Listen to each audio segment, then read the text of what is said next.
Little House on the Prairie series by Laura Ingalls Wilder. Book 6, The Long Winter. Chapter 17, Seed Wheat. The cold and the dark had come again. The nails in the roof were white with frost. The window panes were gray. Scraping a peephole only showed the blank, whirling whiteness against the other side of the glass. The stout house quivered and shook. The wind roared and howled. Ma kept the rag rugs tightly against the bottom of the doors, and the cold came crawling in.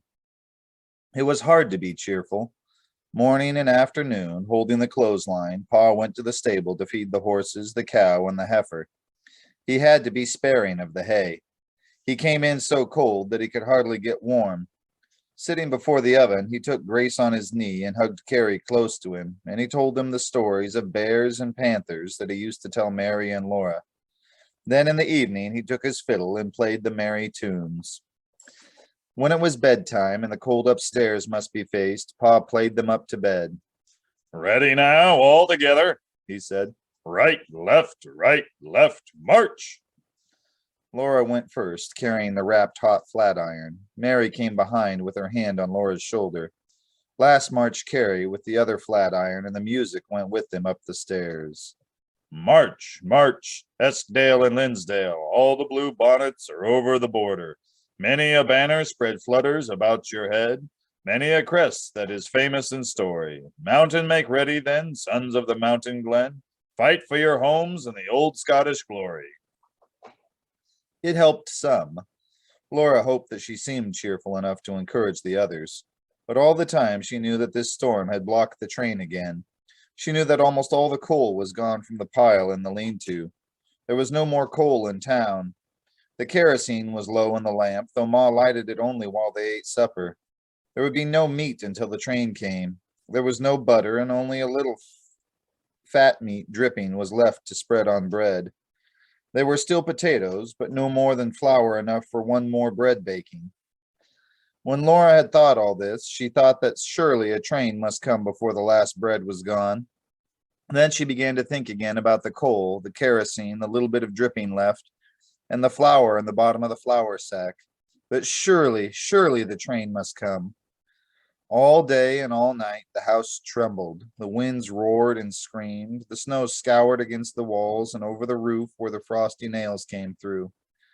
In the other houses there were people. There must be lights, but they were too far away to seem real. In the back room behind the feed store, Almanzo was busy. He had taken saddles, harness, and clothes from the end wall and piled them on the bed. He had pushed the table against the cupboard, and in the cleared space, he had set a chair for a sawhorse. He had set a frame of 2x4s a foot from the end wall. Now he was sawing boards one by one and nailing them to the frame. The rasping of the saw and the hammering were hardly louder than the blizzard's noise. When he had built the inner wall up halfway, he took out his jackknife and ripped open a sack of his seed wheat. He lifted up the 125-pound sack and carefully let the wheat pour into the space between the new wall and the old one.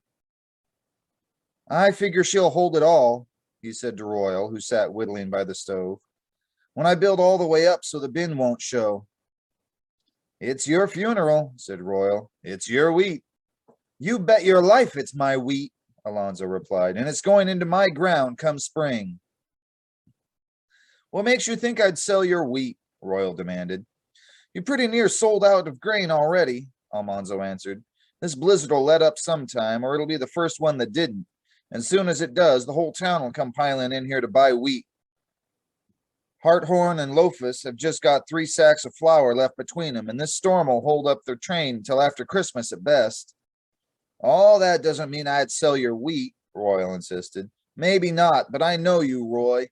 You're not a farmer, you're a storekeeper. Fellow comes in here and looks around and says, 'What's the price of your wheat?' You say, 'I'm sold out of wheat.' He says, 'What's that in those sacks?' You tell him, 'That's not my wheat, it's Monzo's.' So the fellow says, 'What'll you boys sell it for?' And don't try to tell me you'll say, 'We won't sell it.' No siree, Roy, you're a storekeeper. You'll say to him, 'What'll you give?'" "Well, maybe I would," Royal admitted. "What's the harm in that?" The harm is that they'll bid up prices sky high before a train gets through. I'll be out hauling hay or somewhere, and you'll figure that I wouldn't refuse such a price, so you'll think you know better than I do what's for my best interests. You never would believe I mean what I say when I say it, Royal Wilder." "Well, well, keep your shirt on, Monzo," said Royal. "I am considerable older than you be, and maybe I do know best." "Maybe you do, and maybe you don't. Be that as it may be, I'm going to run my own business my own way. I'm nailing up my seed wheat so nobody'll see it and nobody will bring up any question about it, and it'll be right here when seed time comes." All right, Royal said. He went on carefully whittling a linked chain out of a stick of pine, and Almanzo, bracing his legs, lifted the sacks one by one to his shoulder and let the wheat pour into its hiding place. Now and then a heavier blow of the wind shook the walls, and now and then the red-hot stove puffed out smoke. A louder roar of the storm made them both listen, and Almanzo said, "Golly, this one's a daisy." "Roy," he said after a while, "whittle me a plug to fit this knothole, will you? I want to get this job done before chore time." Royal came to look at the knothole. He rounded it with his knife and chose a piece of wood that would make a plug to fit. "If prices go up like you say, you're a fool not to sell your wheat," he remarked. "They'll have the train running before spring. You can buy your seed back and make a profit like I'm figuring on doing." "You said that before," Almanzo reminded him. "I'd rather be sure than sorry. You don't know when the train will be running, and you don't know when they'll ship in seed wheat before April." "Nothing's sure but death and taxes," said Royal. "Seed time's pretty sure to come around," Almanzo said, "and good seed makes a good crop." "You talk like father," Royal mentioned. He tried the plug against the knothole and set to whittling it again. "If the train don't come through in a couple of weeks or so, I wonder how this town will hold out.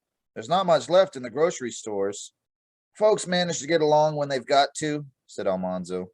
"Pretty near everybody brought out supplies last summer like we did, and we can make ours stretch till warm weather if we must."